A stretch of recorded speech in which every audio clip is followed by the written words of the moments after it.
Hi everyone, Kalpit Veerwal here. So today we have a very special guest with us on the channel. We have Sir Ravindra Nadkarni with us. Hi sir, welcome to the channel. Thank you very much. So he's an alumnus of IIT Bombay and he passed out way back in 1974 from mechanical engineering as a 5-year BTech student. He'll be sharing his experiences of his life at IIT and everything with us. So sir, just tell us a bit about yourself. Sure. So actually this is a very feeble attempt on my part to express as an expression of my gratitude to my alma mater, and I think I was a very mundane student, and I managed to get into IIT, and that changed my entire course of my life, and I feel very indebted to IIT Bombay. So I thought I will talk to Kalpit on these things, So actually I have undergone lot of medium changes because my father got transferred, from so I changed my medium from English to Gujarati to Marathi, and one last time it was going to go to Gujarati again, and I was saved, by somebody with whom I stayed in Bombay. And then I made it to IIT way back in '69, and I have been in eternal love with this great exam, which in those days used to be called just JEE, and now it is Sanyukta Pravesh Pariksha, and now it is called there is JEE Mains and JEE Advanced. So after passing out, I was into organized industry where I was basically a manufacturing man, operations man. I was in departments like marketing, I was in departments like research and development, and so on. So I changed quite a few companies, but what I loved most was the IIT JEE exam. It was always at the back of my mind, and my mindscape is always constantly hovering around my hostel in IIT. So that being the case, destiny curiously brought me into this coaching field, and that is how I am talking to you. Those days we had what is called the rudimentary MISC-2 computer, which was from Russia. Okay, the computer science was in its infancy. The computer science department came into existence only in 1981.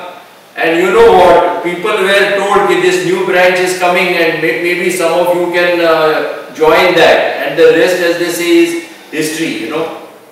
So it's a great campus to be in.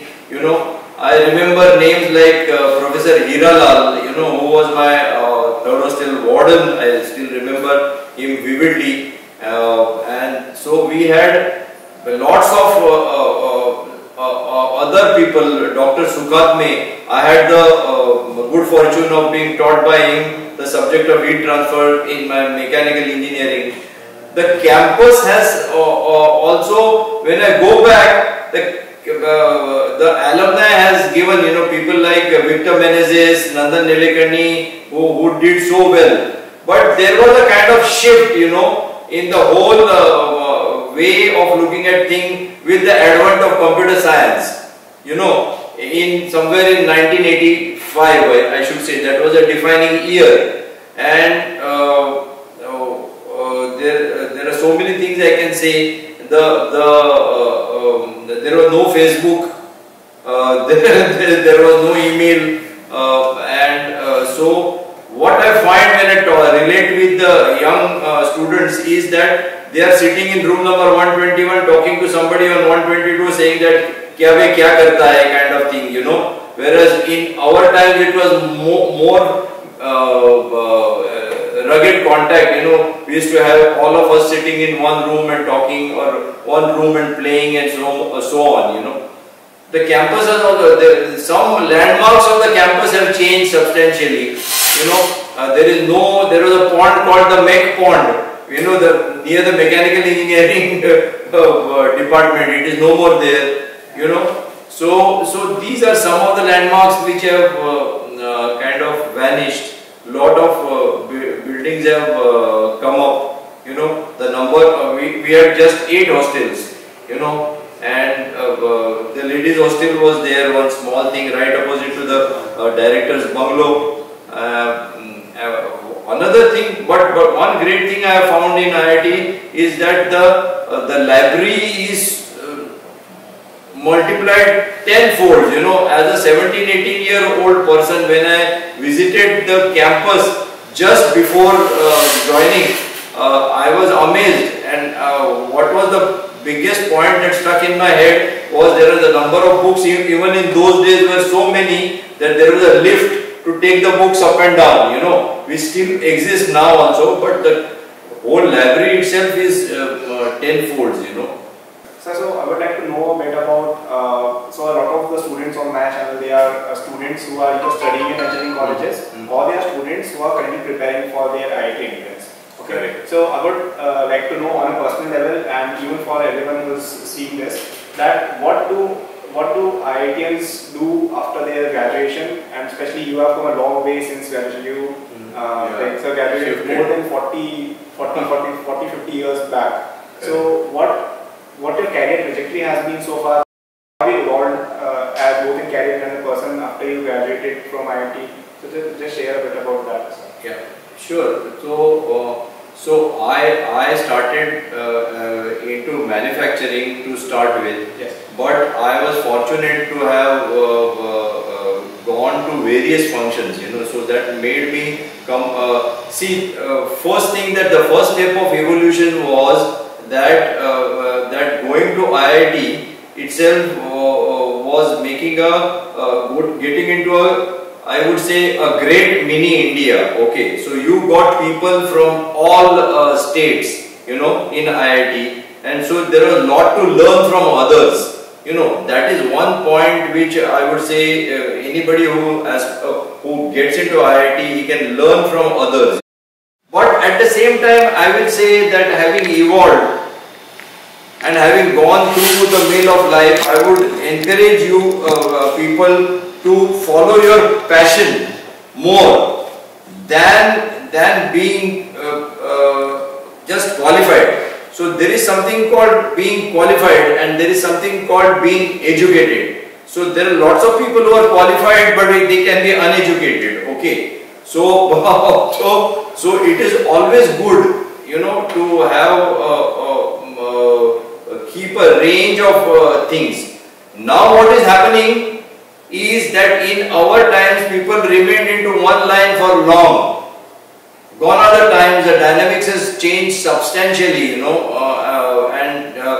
that's why what can happen is you can be in a main line which you are qualified for, but it is a necessity, you know, to get into other lines, you know, and at least you must have other 2 lines which are allied to your original line, and at least another 2 out of it. You know, and I mean it. You know, I can give you several examples of such people. You know, if you see a nice book, it's a nice book by IIT Kharagpur alumni. The name of that book is Game Changers. You know, and it lists all IIT Kharagpur alumnus. You know, who have gone to very diverse fields. You know, so that's what IIT is all about. You know, so I think it's a great opportunity if you make it, but if you make it, then see to it that you these 4 years are not going to come again in your life, and I dare say that was one of the best period in my life, you know. So it was a small kind of gurukul, you know, and I still remember that the budgets were very low. In the first Mood Indigo was in, I clearly remember, was in 1973, okay, and the budget was just 5,000 rupees, okay, and we had a glitterati of great singers like Hemant Kumar, Shamshad Begum, Talat Mahmood and so on, who came and graced the occasion, you know, and the rest is history. Today it's a few crores thing, you know, things like Tech Fest and so on. But but I think with the advent of computer science, a lot of things that human bonds have somewhat weakened, or so I feel. You know.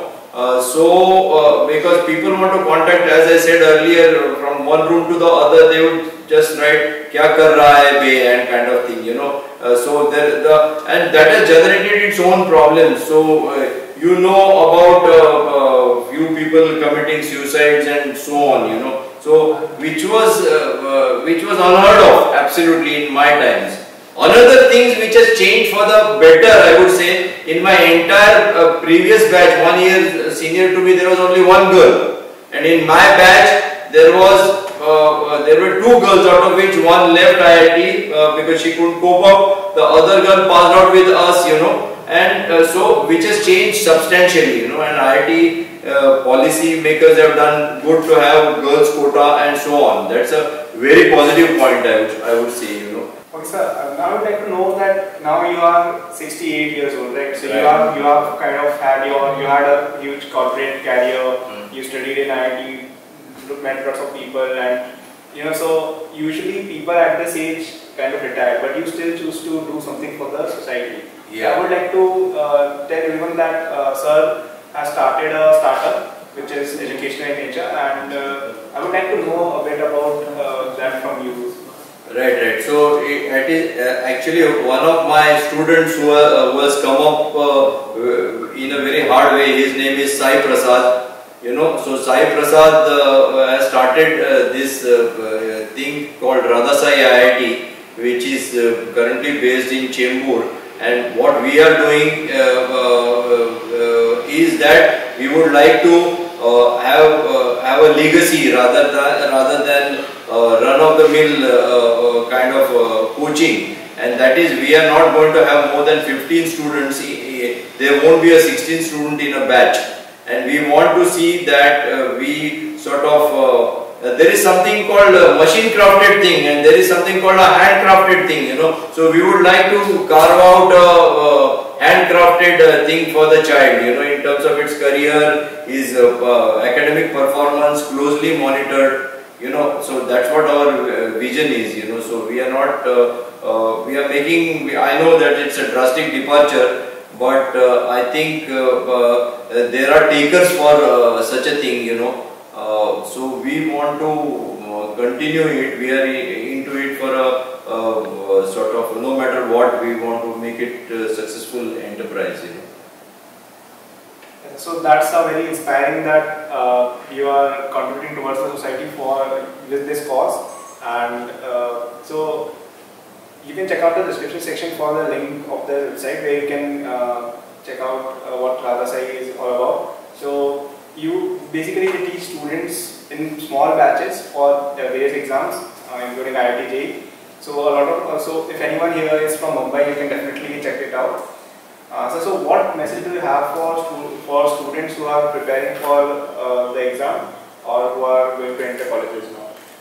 Correct. So I would say that I am a very big fan of that author by name Stephen Covey, you know, who wrote that book 7 Habits of Highly Effective People, and the main theme of that is that